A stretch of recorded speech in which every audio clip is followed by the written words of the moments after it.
There are a lot of SNES games that aged so well, you'd think Nintendo secretly moisturized the cartridges with vampire tears. Honestly, you could argue the SNES era held up better than the polygonal chaos of the PS1 and N64 generation. No offense to early 3D games. We salute your jagged bravery. So today, we're highlighting some of the SNES titles that still kick harder than a blue shell, while resisting the urge to just make Best SNES Games Part 2. If you've got suggestions for a follow-up video, drop them in the comments. I read everything, even the weird stuff. I'm your host from Goblin215, and yes, my knees are cracking like old SNES plastic, but these games aged beautifully. Shadowrun is one of those SNES games people talk about in hushed tones, like it's a cursed VHS tape that transports you into a cyberpunk nightmare the moment you press start. It's gritty, weird, stylish, and absolutely unforgettable. Basically Blade Runner with orcs and hackers who desperately need a vacation. The game kicks off in the most Shadowrun way possible. You wake up in a morgue, on your own slab, with amnesia, no pants, and zero time to ask questions. Boom. Instantly iconic. From there, you stumble into a rain-soaked dystopian city filled with street samurai, shapeshifters, corporate assassins, punk gremlins, and criminals who all seem to know way more about your life than you do. It's like Amnesia, but with bad neon lighting and a higher chance of wizard-related violence. Gameplay that still hits hard. Shadowrun isn't your typical SNES RPG. Not even close.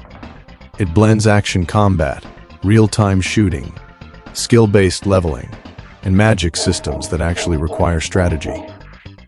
You don't just swing a sword here. You hack computers, summon spirits, read people's minds, and occasionally explode some poor guy with a fireball because you misclicked. And the depth? Shockingly modern. You invest points into firearms, decking, hacking, magic, negotiation, charisma, all of which actually matter. If you walk into the wrong alley underleveled, the local street gang will fold you like laundry, a noir mystery with orcs, elves, and corporate doom. The story is pure cyberpunk noir, a conspiracy, a hit, a shadowy corporation, and a protagonist who's basically one unlucky day away from giving up and becoming a coffee shop barista. Your goal? Figure out who killed you before they do it again. The world feels alive. Grimy bars, seedy clubs, back alley informants, and Matrix-style hacking sequences that look like they were programmed by someone possessed by early 90s caffeine demons. Atmosphere that never gets old. Despite the SNES limitations, the game's mood is incredibly strong. The synth-laced soundtrack hums with danger. The pixel art oozes grunge and smoky neon. Every NPC looks one bad paycheck away from selling your kidneys. It's an aesthetic that has aged not just well, but chef's kiss perfect. And it still stands out today. No other SNES game, and honestly very few games since, blends cyberpunk, magic, noir, and action this seamlessly. It feels like a tabletop RPG got into a bar fight with a Sega Genesis brawler and woke up on the Super Nintendo. It deserves way more love, and the fact it never got a proper 16-bit sequel still haunts us like a Matrix ghost. We miss you, Shadowrun. Come back with a new 2D sprite remake. We promise we'll appreciate you this time. Chrono Trigger is one of those games where saying it's overrated is basically inviting a time-traveling hit squad to appear in your living room. This game has a fan base so dedicated they'd bend the laws of physics just to argue with you. And honestly, they're right. Chrono Trigger isn't just loved, it's revered. A glowing eternal flame in the SNES library. Art style that laughs at time itself. Akira Toriyama's character designs, the Dragon Ball legend himself, give the game an instantly recognizable look. Every character, enemy, and village feels alive, with personality. Robo, the adorable metal boy with an existential crisis. Frog, a knight whose dramatic speeches deserve their own Shakespeare adaptation.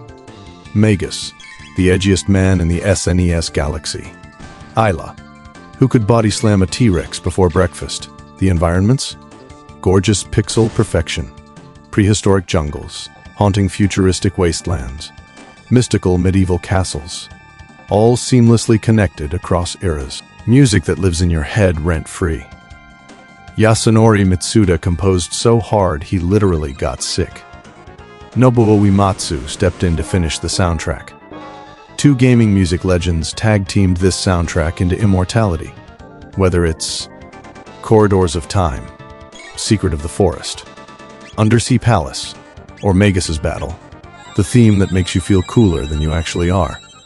Chrono Trigger's OST still sounds like it was composed in the future and sent back in time as a gift. A story about time travel that actually makes sense. Time travel stories usually break your brain. Chrono Trigger? It's shockingly clean, emotional, and smart. You'll visit a doomed future, a war-torn past, prehistoric chaos, a floating magic kingdom, and the end of all things. And every era feels meaningful thanks to choices that ripple across timelines. You can even save the world early, fail spectacularly, or unlock one of 13 different endings. Long before branching narratives were trendy. Combat that still feels fresh, decades later. Chrono Trigger didn't just refine turn-based combat. It basically reinvented it. No random encounters. Enemies visible on the map. Dual techs and triple techs that look awesome and hit like a truck, fast, fluid, and strategic. It's the rare RPG that respects your time and makes every battle feel thoughtful. Still modern, without needing a definitive 4K upscaled Anniversary Turbo Edition. You don't need filters. You don't need remasters. You don't need HD sprites that look like a mobile game took a wrong turn. All you need is a Super Nintendo, a cartridge, and a free weekend or several. Instant magic. Chrono Trigger feels as modern today as it did in 1995, which is hilarious, considering some RPGs released last week already feel outdated. The only problem? Time isn't real when you're playing it. I would finish my most recent playthrough, but Chrono Trigger turns a quick session into a 6-hour marathon before you even notice your hydration levels dropping. Sleep? Food? Responsibilities? Chrono Trigger laughs in the face of all three. Turtles in Time still slaps harder than Shredder, tossing you directly into the camera. One of the most iconic fourth-wall-breaking moments in gaming history. If the SNES library had a Games That Still Go Hard award, this one would show up 20 minutes early with Pizza. A beat-em-up that aged, like Pizza Hut in the 90s peak form. Beat-em-ups from this era can feel stiff today, but not this one. The controls are so smooth they might as well be greased with turtle wax. Dashing feels fast.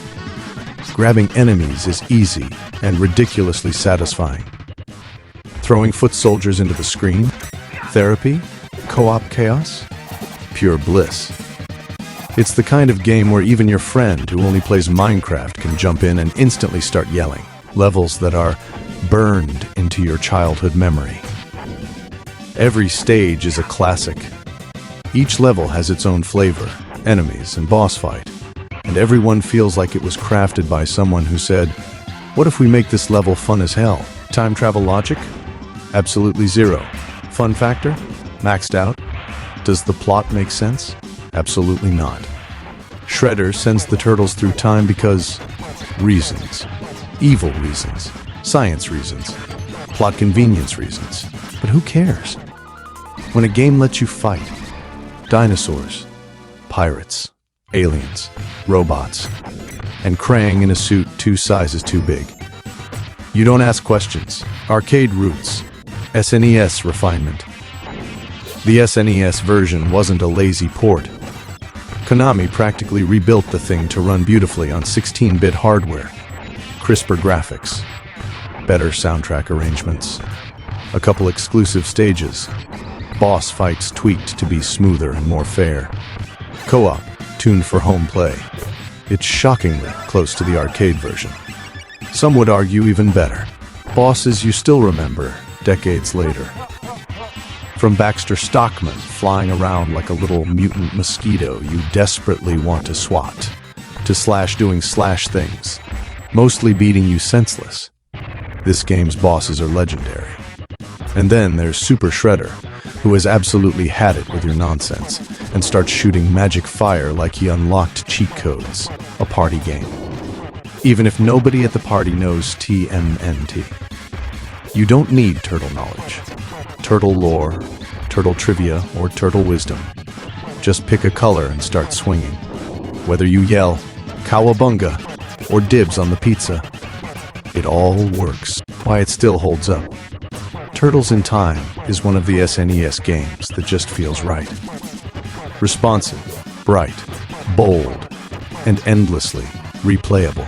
You can finish it in one evening, but you'll want to come back next week with a new friend, a new challenge, or a new excuse to shout at the screen. It's peak couch co-op energy. It's childhood in a cartridge. It's timeless, literally, because you're traveling through all of time anyway. And there you have it, some of the SNES games that aged better than most of us after a family reunion. These classics still hit hard, still look amazing, and still remind us why the 16-bit era will forever live rent-free in our hearts. If you had fun traveling through nostalgia with me, do me a huge favor, smash that like button harder than a blue shell. Share this video with anyone who ever owned an SNES, rented cartridges from Blockbuster, or claims they totally beat Contra without cheats. And most importantly, subscribe to the channel so you never miss future retro deep dives, gaming lore, and whatever other chaos we cook up here. Your support helps the channel grow, helps more retro fans find this content, and fuels my unhealthy obsession with cartridges that still smell like childhood. Thanks for watching. Stay nostalgic, stay spooky, and I'll see you in the next one.